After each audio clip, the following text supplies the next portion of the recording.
devotional. This is a book that I got and I'm really enjoying going through. It says right on it, I Trust You, Jesus. And I have a planner that says I Trust You, God. And they're from the same company. But I guess a bunch of people wrote this and it's a whole year's worth, so it's really awesome. So I just picked this one today. And it gives a verse, and then it gives a couple little prayers in here, as well as, some content. So it says, from Isaiah 55, verses 8 through 9, "My thoughts are nothing like your thoughts, says the Lord, and my ways are far beyond anything that you can imagine.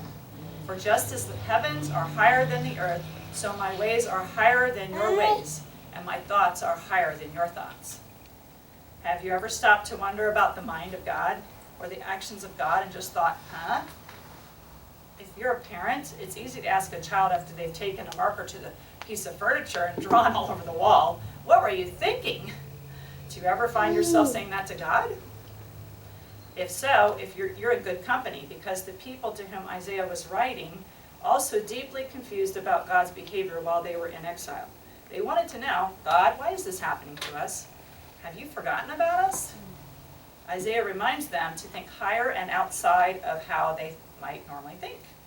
Where do you need to think outside of your limits today?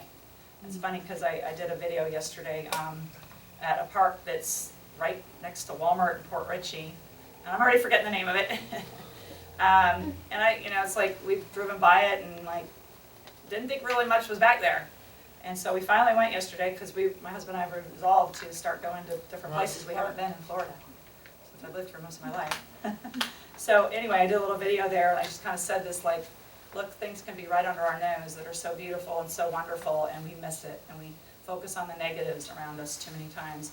And it was this beautiful park with springs in it, and I have a little waterfall in Florida, a real waterfall, not man-made, a little tiny one, but hey.